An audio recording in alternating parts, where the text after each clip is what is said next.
Hello everyone. तो आज हम चैप्टर 16 स्टार्ट करेंगे एमएमई 2 का, titled tools for comparative stats. तो सबसे पहले हमें ये समझने की जरूरत है कि कंपैरेटिव स्टैट्स क्या होता है। तो कंपैरेटिव स्टैट्स का मतलब होता है जब हम ऑप्टिमल सॉल्यूशन को स्टडी करते हैं कि उसमें या इक्विलिब्रियम में क्या चेंजेस आते हैं जब हम एग्जिस्टिंग पैरामीटर्स को चेंज करते हैं, यानी कि जिन पे वो डिपेंडेंट है जब हम उन वेरिएबल्स में चेंज करते हैं तो हमें फाइनल सोल्यूशन में क्या चेंज देखने मिलता है। तो कंपैरेटिव स्टैट्स के पीछे जो कोर आइडिया है वो ये है कि variables are dependent on other variables. तो टेक्निकली जो बेसिक आइडिया बन के निकल के आता है वो है इंटरडिपेंडेंस का।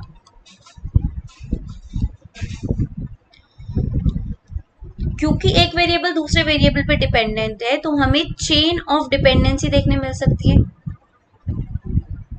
Chain of dependency, you will understand it. अभी मैं एक एग्जांपल दूंगी तो आपको बेहतर समझ में आएगा।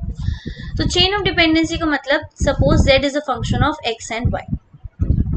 अब यहां से आपने ये स्टैब्लिश कर दिया कि z x और y दोनों पे डिपेंडेंट है। लेकिन अगर मैं इन रिटर्न कहूं कि x भाई t का फंक्शन है और y जो है वो भी t का फंक्शन है, तो टेक्निकली z अब सिर्फ x और y का फंक्शन नहीं रह के वो t का भी फंक्शन बन जाएगा।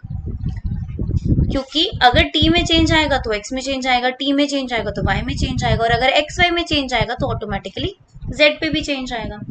तो इसका मतलब है चेन ऑफ डिपेंडेंसी, यानी कि एक वेरिएबल इंडिविजुअली नहीं इम्पैक्ट होगा, उस पर अदर वेरिएबल्स का भी इम्पैक्ट होगा। अब क्योंकि यहाँ पे एक चेन ऑफ डिपेंडेंसी है तो इसे सॉल्व करने के लिए हमारे पास जो टूल है उसे हम बोलते हैं चेन रूल।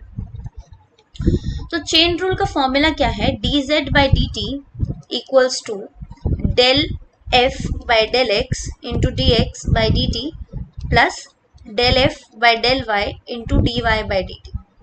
इसका मतलब क्या है, अब आप यहाँ पे क्या कैलकुलेट कर रहे हैं कि z पे t का क्या इम्पैक्ट है, मतलब t में चेंजेस आने से z पे ओवरऑल पे क्या इम्पैक्ट पड़ता है। बट क्योंकि z t से डायरेक्टली रिलेटेड नहीं है तो आपको x और y के रेस्पेक्ट में भी चेंजेस देखने पड़ेंगे। तो अब z x और y दोनों का फंक्शन है, यानी कि z तो दो वेरिएबल्स पर डिपेंडेंट है ना, तो आपको यहाँ निकालने पड़ेंगे पार्शियल डेरिवेटिव्स। इसीलिए del f by del x and del f by del y, क्योंकि इस केस में आप y कांस्टेंट रख के सिर्फ x की वजह से z पे क्या इम्पैक्ट पड़ा वो देखोगे, और x कांस्टेंट रख के y की वजह से क्या इम्पैक्ट पड़ा f पे वो देखेंगे। अब लेकिन x जो है वो सिर्फ और सिर्फ t का फंक्शन है, यानी कि x सिर्फ t पे ही डिपेंडेंट है, वो किसी और चीज पे डिपेंडेंट नहीं है। तो यहाँ पे आपको पार्शियल डेरिवेटिव निकालने की जरूरत नहीं है, आप कंप्लीट डेरिवेटिव निकाल सकते हैं, यानी कि dx by dt।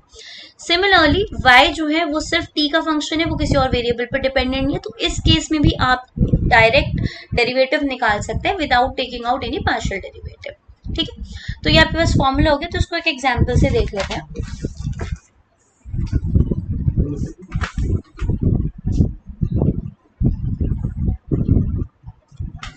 तो जैसे आपके पास एग्जाम्पल है 16.1, तो z equals to x square plus y cube where in return x is a function of t and y is again a function of t। तो ये आपको गिवन सिचुएशन है। अब आप इसको दो तरीके से सॉल्व कर सकते हैं। एक है डायरेक्ट मेथड, जब आप फॉर्मूले में पुट करते हैं, यानी कि dz by dt equals to del f कर लेते हैं, ठीक है, del f by del x into dx by dt plus del f by del y into dy by dt। एक तो आपके पास डायरेक्ट मेथड है, तो del f by del x क्या कैलकुलेट होके आएगा, del f by del x होगा आपके पास 2x into dx by dt मतलब 2t plus del f by del y का मतलब 3y square into dy by dt मतलब 2। तो ये बन जाएगा 4xt प्लस 6y स्क्वायर। तो ये आपको हो गया dz by dt का आंसर। बट आपको याद रखना है कि क्योंकि हम with respect to t answer निकाल रहे हैं तो x और y नहीं रहने चाहिए। तो जहां x है वहां पे आप उसकी वैल्यू पुट कर देंगे और जहां y है वहां पे आप उसकी वैल्यू पुट कर देंगे। तो it will become 4t cube plus 24t square. ये आपका फाइनल आंसर आ गया। The second method is again use तो आप फॉर्मूला ही करेंगे, ऑल्टरनेट मेथड। ओके, तो यूज तो फॉर्मूला ही करेंगे dz by dt वाला, बट इस केस में आप क्या कर सकते हैं कि पहले आप अपने डेरिवेटिव सेपरेटली निकाल लीजिए। जैसे फर्स्ट स्टेप में आप स्टेप वाइज भी जा सकते हैं, तो फर्स्ट स्टेप में आप निकाल लीजिए पार्शियल डेरिवेटिव्स। तो पार्शियल डेरिवेटिव्स क्या हैं, del f by del x यानी कि 2 x and del f by del y यानी कि 3y स्क्वायर। ठीक है, अब आप निकाल सकते हैं स्टेप 2 में derivatives of x and y। इसको आप पार्शियल नहीं लिखेंगे क्योंकि यहाँ पे आप dx निकाल रहे हैं।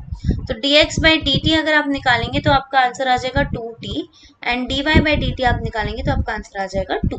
तो आप इसे फॉर्मूले में पुट करेंगे दोबारा से dz बाई dt, तो आपका आंसर क्या बन के आएगा 2x into 2t plus 3y square into 2 which is again 4xt plus 6y square and x की जगह पे फिर से t स्क्वायर पुट करेंगे और y की जगह पे फिर से 2t पुट करेंगे तो आपका फाइनल आंसर निकल के आ जाएगा 4t cube plus 24t square.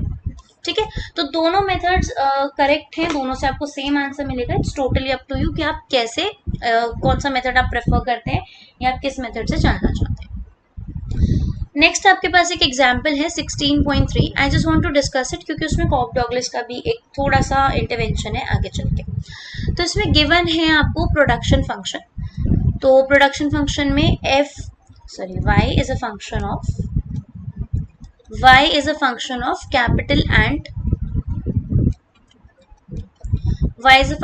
Capital and labour.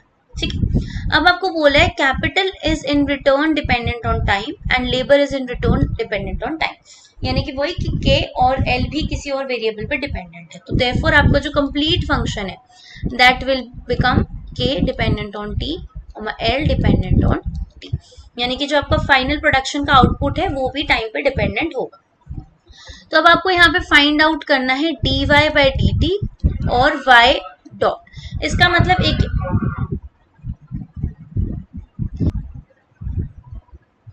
तो हमें यहाँ पे कैलकुलेट करना है dy बाई dt या फिर y डॉट। ये जो y डॉट है it means the same thing dy by dt। जैसे आप चाहें तो dx बाई dt उसको x डॉट करके लिख सकते हो। तो जब भी आप कंप्लीट डेरिवेटिव निकाल रहे हैं तो आप अपने वेरिएबल के ऊपर एक डॉट करके भी लिख सकते हैं। It is the same and it is an acceptable notation. ठीक है, तो अब यहाँ पे चेन रूल यूज करना पड़ेगा। तो चेन रूल क्या है, dy by dt equals to del y by del k into dk by dt plus del y by del l into dl by dt। ठीक है, तो अब या फिर आप इसको इस तरीके से भी लिख सकते हैं y dot equals to del y by del k dot plus del y by del l into l dot. ठीक है, दोनों नोटेशंस एक्सेप्टेबल है। Now you need to understand del y by del k and del y by del l is nothing else but marginal product of capital and marginal product of labor। ठीक है, जो आपने micro में भी पढ़ा है पहले। And k not and l not क्या है कि they denote rate at which inputs are changing. ठीक है, k dot and l dot ये कैसे रिप्रेजेंट कर रहे हैं, देखो k t का फंक्शन है तो आप ये दिखा रहे हो कि जब t में चेंजेस आ रहे हैं तो k में क्या चेंजेस आ रहे हैं, यानी कि इनपुट में चेंज आ रहा है। t में जब चेंज आ रहा है तो l में चेंज आ रहा है, यानी कि फिर से इनपुट में चेंज आ रहा है। Whereas del y by del k and del y by del l दिखा रहा है कि मार्जिनल प्रोडक्ट क्या है, कि ये जो इनपुट में चेंज आया है इससे हमारे आउटपुट में क्या डिफरेंस बनता है।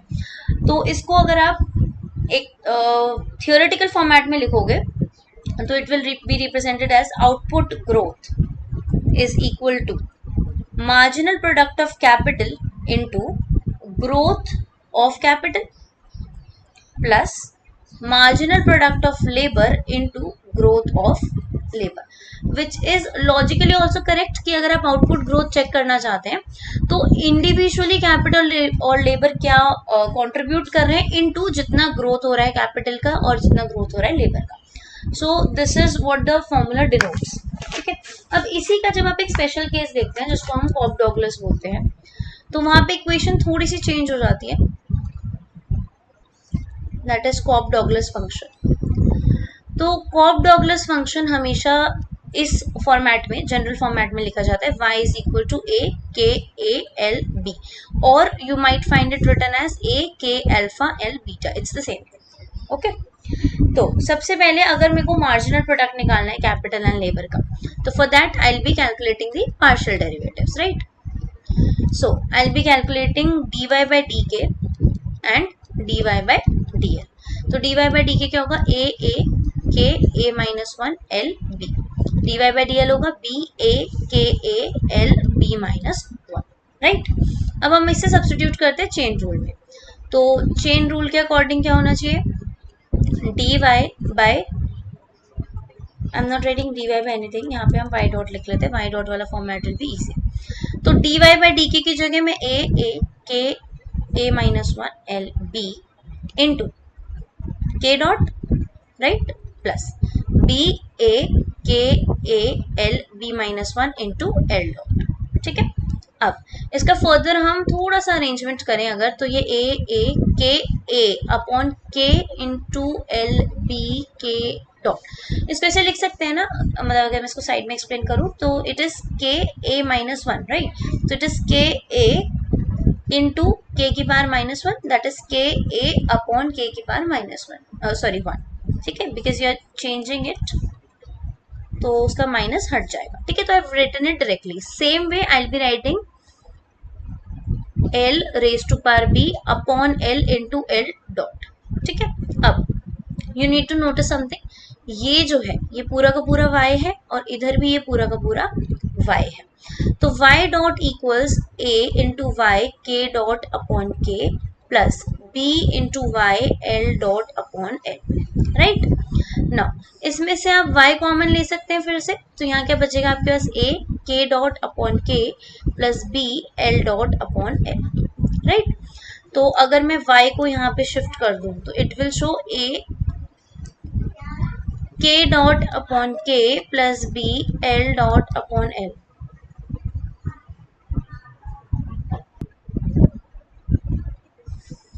ठीक है। तो अब इसका इंटरप्रिटेशन क्या है, ये क्या डिनोट कर रहा है, growth rate of output, growth rate of output.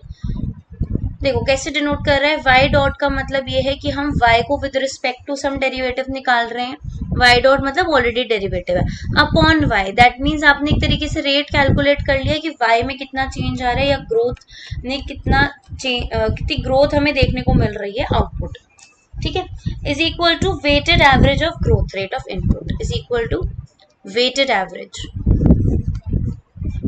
Of growth rate of inputs, growth rate of inputs। see k dot by k, जैसे y dot by y growth rate of output denote कर रहा है, वैसे k dot by k growth rate of capital denote कर रहा है, और l dot by l growth rate of labor denote कर रहा है। एंड a एंड b जो है ये weights of a and weights of b है, ये weight डिनोट कर रहे हैं, यानी कि कितना ग्रो कर रहा है, रेट तो हमें पता है बट इंडिविजुअली कितना ग्रो कर रहा है। So this can also be achieved using partial derivatives, ठीक है। अब हमारे पास नेक्स्ट टॉपिक आता है, अच्छा इसके बेसिस पे आप इसके एक्सरसाइज क्वेश्चंस अटेम्प्ट कर सकते हैं, it is based on this formula only, chain rule के ऊपर बेस्ड। तो हमारा न्यू टॉपिक स्टार्ट होता है इसके साथ, डायरेक्शनल डेरिवेटिव्स।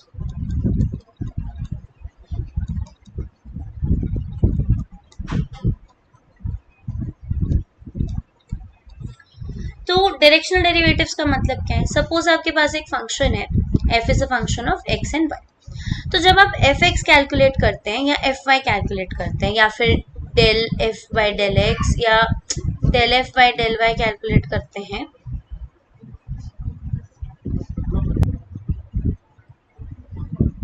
बट अगर सपोज आपको सिर्फ x के अलोंग या सिर्फ y के अलोंग नहीं देखना है कि कैसे मूवमेंट हो रहा है, मतलब जब आप एफ एक्स कैलकुलेट करते हैं तो ये शो करेगा कि x के अलोंग क्या मूवमेंट है और एफ वाई शो करेगा कि y के अलोंग क्या मूवमेंट है, क्योंकि जब आप पार्शियल डेरिवेटिव निकाल रहे हैं तो ऑब्वियसली आप दूसरे कॉम्पोनेंट को एक तरीके से कांस्टेंट कंसिडर करते हैं, राइट। तो अगर आपको कांस्टेंट कंसिडर नहीं करना और आपको स्ट्रेट अवे हॉरिजॉन्टल या वर्टिकल ना जाके किसी पर्टिकुलर डायरेक्शन में जाना है जहां x एंड y दोनों का ही मूवमेंट है, दोनों में ही हमें मूवमेंट देखने मिलता है, तो वहां पे इंपॉर्टेंस आती है डायरेक्शनल डेरिवेटिव्स की, ठीक है। तो डायरेक्शन इज गिवन बाय, तो जब हम डायरेक्शन की बात कर रहे हैं तो वो एक डायरेक्शन वेक्टर द्वारा दिया जाता है या डायरेक्शन वेक्टर होता है जिसको हम डिनोट करते हैं h, k से। Important condition with regard to this is कि आपका जो वेक्टर है वो यूनिट वेक्टर होना चाहिए। यूनिट वेक्टर का मतलब क्या है, h² + k² must be equal to 1, ठीक है। ये आपको हेल्प करेगा बताने में कि अगर हम एक हॉरिजॉन्टल या वर्टिकल डायरेक्शन में ना मूव करके किसी पर्टिकुलर डायरेक्शन में मूव कर रहे हैं तो उसमें एक्स और वाई में कितने हमें चेंजेस देखने को मिले। ठीक है, तो यहीं से आपके पास डायरेक्शनल डेरिवेटिव्स का फॉर्मूला आता है d at h comma k. H comma k मतलब जो आपने डायरेक्शन चूज की है फंक्शन ऑफ, तो f x h plus f y k. ठीक है, या फिर इसे ऐसे भी लिखा जा सकता है d at h k f at x not y naught. X not y naught मतलब जो आपको पॉइंट गिवन होगा, तो F1 at x not y naught into h plus F2 at x not y naught into k. जो F1 और F2 at x not y naught है इन्हें हम बोलते हैं gradient of function x y at x naught and y naught, मतलब x not y not पे जो भी कोएफिशिएंट की तरह काम करते हैं। तो एफ एक्स क्या शो कर रहा है, अच्छा ये जो हमने F1 लिखा है या Fx लिखा है ये क्या शो कर रहा है कि x के अलोंग कितना मूवमेंट हुआ है, ये शो करेगा y में मूवमेंट हुआ है, right. Effect of moving in x direction, effect of moving in y direction. जो h और k हैं ये बताएंगे कि भाई कितना मूवमेंट हुआ है कौन से डायरेक्शन में। ये तो हमने बोला कि ठीक है x में मूव कर रहे हैं, ये हमने बोला y में मूव कर रहे हैं, बट कितना मूव कर रहे हैं ये h और k हमें एक्सप्लेन करें। तो इसके स्टेप्स लिख लेते हैं। सबसे पहले जो हमें स्टेप्स फॉलो करने होते हैं, तो सबसे पहले आपको दिया है function f of x y, ठीक है। फिर आपको दिया है पॉइंट, जो भी पॉइंट गिवन होगा क्वेश्चन में that will be taken as x naught and y naught. उसके बाद आपको दी जाएगी डायरेक्शन, तो डायरेक्शन आपने ले ली है एच कॉमा के। तो फर्स्ट स्टेप है आपका, सबसे पहले आपको पार्शियल डेरिवेटिव्स फाइंड आउट करने हैं। फाइंड पार्शियल डेरिवेटिव्स, तो पार्शियल डेरिवेटिव्स क्या है, f x and f y आपको कैलकुलेट करना है। सेकेंड स्टेप में you will substitute the values. Substitute मतलब f x at x not y not था ना, तो आप एक्स नॉट वाई नॉट की वैल्यू पुट करेंगे, एफ वाई में भी आप एक्स नॉट वाई नॉट की वैल्यूज पुट करेंगे। Last step is to use the formula, तो formula is f x h plus f y k. ठीक है, अब इसका आपको एक न्यूमेरिकल मतलब अगर न्यूमेरिकल करेंगे तो बेटर समझ में आएगा। तो सपोज हमने फंक्शन लिया है f of x y equals to x square plus y square, ठीक है। फिर हमने लिया है यहाँ पे एट पॉइंट, जो हमें पॉइंट दिया है एक्स नॉट वाई नॉट दिया है 1,1, और एच एंड के जो डायरेक्शनल डेरिवेटिव्स है वो हमें 1,√2 एंड 1,√2 गिवन है, ठीक है। This is an example. तो अब इसे कैसे सॉल्व करेंगे, तो फर्स्ट स्टेप था हमारा पार्शियल डेरिवेटिव्स का, तो एफ एक्स कैलकुलेट करेंगे तो 2x आएगा, एफ वाई कैलकुलेट करेंगे तो 2 आएगा। सेकेंड स्टेप था सब्स्टिट्यूट करना, तो f x at 1,1 that will be 2, f y at 1,1 will again be 2। आपको बस x और y की वैल्यू पुट करनी है, ठीक है। तो ये 2 हो गया। अब थर्ड स्टेप क्या था हमारे पास, अब h और k तो हमें गिवन है, तो थर्ड स्टेप है d is equal to f x h plus f y k. तो एफ एक्स कितना आया हमारे पास निकल के 2 into h is 1/√2 plus 2 into 1/√2। आपको ध्यान रखना है आप सिर्फ एफ एक्स या एफ वाई पुट नहीं करेंगे, f x at x not y not put करेंगे, f y at x not y not put करेंगे, ठीक है। तो इसका आंसर क्या निकल के आ गया, 2/√2 प्लस 2/√2 विच इज 4/√2। इसको जब आप रैशनलाइज करेंगे फर्दर तो you will get answer as 2,√2। तो ये आपका डायरेक्शनल डेरिवेटिव है जो आपको फाइनल आंसर निकाल के, ठीक है। अब एक इम्पॉर्टेंट एग्जाम्पल है which I want to discuss, example 16.5। तो इसके बेसिस पे हम अपनी एक्सरसाइज अटेम्प्ट कर सकते हैं, क्योंकि इसमें हम सेकंड डायरेक्शनल डेरिवेटिव भी निकालना सीखेंगे। तो फर्स्ट तो आपको निकालना आ गया है, सेकंड निकालना भी सीखेंगे। तो you can also refer to your readings for this example. तो आपको गिवन फंक्शन है एक्स वाई, आपको दो चीजें फाइंड आउट करने के लिए बोली है। फर्स्ट आपको बोला है first directional derivative and second directional derivative, ठीक है, at point x not y naught in the given direction, जो भी डायरेक्शन आपको गिवन है, ठीक है, at the given direction. Alright, तो स्टेप 1 सबसे पहले हम पार्शियल डेरिवेटिव्स कैलकुलेट करेंगे। तो एफ एक्स क्या आ जाएगा आपके पास y और एफ वाई क्या आ जाएगा x। अब आप साथ ही के साथ सेकेंड पार्शियल डेरिवेटिव्स भी निकाल लीजिए। तो एफ डबल एक्स क्या आएगा 0 एंड एफ डबल वाई आ जाएगा जीरो, क्योंकि यहाँ पे कोई x का टर्म नहीं है तो ऑब्वियसली जीरो हो जाएगा, यहाँ पे कोई y का टर्म नहीं है तो वो भी ऑब्वियसली जीरो हो जाएगा। लेकिन अगर आप एफ एक्स वाई या एफ वाई एक्स निकालेंगे तो उसका आंसर क्या आएगा, 1 आएगा। I hope it is clear that f x y is equal to f y x, तो कोई इसमें कंफ्यूजन नहीं होगी, ठीक है। अब हमारे पास दो केसेस है, तो जो हम बात करते हैं पहले केस ए की, देन यहाँ पे हमारे पास है केस बी, ठीक है। तो केस ए में आपको डायरेक्शन दी है एच और के की 1/√2, 1/√2, ठीक है। तो अच्छा, ये आपको देख के पता चल रहा है कि it is already unit vector, क्योंकि अगर आप 1/√2 का स्क्वायर प्लस 1/√2 का स्क्वायर करेंगे तो it will B 2/2, that is 1, ठीक है। अगर किसी को डाउट है इस चीज में तो एक बार हम इसे करके देख सकते हैं कि एच स्क्वायर प्लस के स्क्वायर इक्वल्स टू 1 होना चाहिए। तो 1/√2 का स्क्वायर प्लस 1/√2 का स्क्वायर, तो ये 1/2 प्लस 1/2 यानी कि 2/2 विच इज इक्वल टू 1, ठीक है। तो ये यूनिट वेक्टर ऑलरेडी है, तो हमें इसको यूनिट वेक्टर में कन्वर्ट करने की जरूरत नहीं है। तो इस केस में आपके पास क्या है, फर्स्ट डायरेक्शनल डेरिवेटिव आपको कैलकुलेट करना है। तो इसका फॉर्मूला तो आपके पास है d equals to f x h plus f y k. तो d equals to f x आपके पास क्या आएगा, जब आप वैल्यू पुट करोगे, देखो आपने वैल्यू पुट करनी है x नॉट y नॉट की, और आपको x नॉट y नॉट की जगह कोई नंबर नहीं दिया है, दैट मीन्स आपको x नॉट और y नॉट ही पुट करना है। तो आप चाहें तो यहीं पे साइड में निकाल सकते हैं कि एफ एक्स की value at x naught y naught क्या होगी। एफ एक्स सिर्फ y है, ये रहा, तो ये क्या बन जाएगा y नॉट, और एफ वाई क्या है, x नॉट y नॉट पे सिर्फ x है तो ये बन जाएगा x नॉट। तो मैं इसे सब्स्टिट्यूट करूंगी यहाँ पे, तो f x at x not y naught, तो ये बन गया वाई नॉट इंटू एच क्या है 1/√2 प्लस एफ वाई क्या है एक्स नॉट इंटू के क्या है 1/√2। तो यहाँ आपका आंसर बन गया x naught plus y naught upon √2।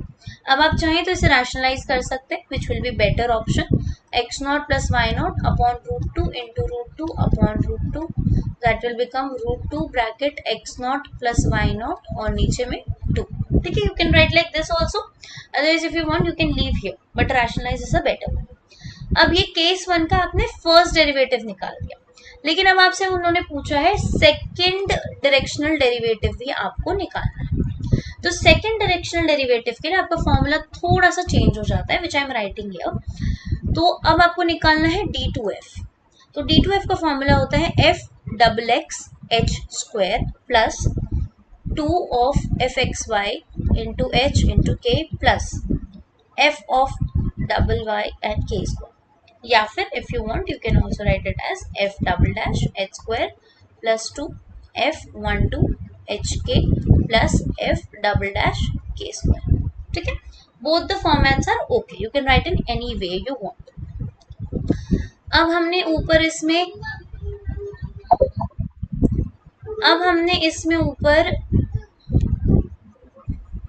सारी वैल्यूज निकाल ली थी। तो d square f equals to f x x की जगह 0 है, अब आप एच स्क्वायर में चाहें तो 1/√2 स्क्वायर डाल भी दे तो कोई फर्क पड़ेगा नहीं। 2 इंटू एफ 12 की वैल्यू हमने 1 निकाली थी ऊपर, एच 1/√2 है एंड के भी 1/√2 है, plus F double why was again 0 into 1/√2 का स्क्वायर, ठीक है। तो technically what you got is 0 plus 2 into 1/2 plus 0, तो ये कैंसिल आउट होके 1 हो गया। तो d2f की वैल्यू आ गई 1, ठीक है। अब you have to check one thing, जो फर्स्ट डायरेक्शनल डेरिवेटिव है इसकी वैल्यू पॉजिटिव आई है, तो you can write that it denotes a positive increasing function, क्योंकि वैल्यू पॉजिटिव है तो ये एक इंक्रीजिंग फंक्शन को डिनोट करता है, ठीक है। अब आते हैं केस 2 पे, जहां पे आपके वैल्यूज चेंज्ड है, यानी कि h एंड k 1/√2 1/√2 नहीं 1/√2 एंड -1/√2, ठीक है। क्योंकि डायरेक्शन तो कोई भी हो सकती है, इट्स नॉट नेसेसरी कि फर्स्ट क्वाड्रेंट में ही मूव करे, किसी भी क्वाड्रेंट में मूव हो सकता है। तो अब यहाँ पे भी आप सबसे पहले निकालेंगे फर्स्ट डायरेक्शनल डेरिवेटिव। तो फर्स्ट डायरेक्शनल डेरिवेटिव का फॉर्मूला क्या है, d equals to f x h plus f y k. तो d बराबर एफ एक्स क्या है, फिर से वाई नॉट है into 1/√2 plus x not into -1/√2। तो d कितना आ गया आपके पास, y not minus x not upon √2, ठीक है, ये वैल्यू आ गई आपके पास। अब आप देखेंगे इसका हम सेकेंड डेरिवेटिव निकालते हैं। तो सेकेंड डेरिवेटिव का फॉर्मूला तो सेम रहेगा। Again this is the formula which will be using for second derivative. तो आई एम सॉरी, यहाँ थोड़ा सा हौच पौच हो गया। हाँ, तो केस बी कंटिन्यूड हियर। तो इसका हम सेकेंड डायरेक्शनल डेरिवेटिव निकाल रहे हैं। तो सेकेंड डायरेक्शनल डेरिवेटिव क्या है, डी टू एफ। तो उसका फॉर्मूला क्या है आपके पास, एफ डबल एक्स हियर, हाँ, f double x h square plus 2 into f x y into h k plus f y y k square. तो अगर मैं इसके वैल्यूज डायरेक्टली पुट करूं तो I will get 2 into 1 into 1 by root 2 into minus 1 by root 2। ठीक है, that will be 2 into 1 into minus 1 by root 2, sorry 1 by 2, 1 by 2, 2 से 2 cancel. तो you got d two f for second case as -1। अब ये less than 0 आ गया, that means it is a decreasing function. तो आप डायरेक्शनल डेरिवेटिव्स की help से ये भी बता सकते हैं कि whether the function is increasing और डिक्रीजिंग फंक्शन, क्योंकि जो सेकेंड डेरिवेटिव आप निकाल रहे हैं, if it is greater than 0 then it shows an increasing function, and अगर second derivative directional derivative less than 0 आ रहा है तो it denotes a decreasing function. Alright, I hope this is clear. So I'll continue with next topic in the next class. Thank you.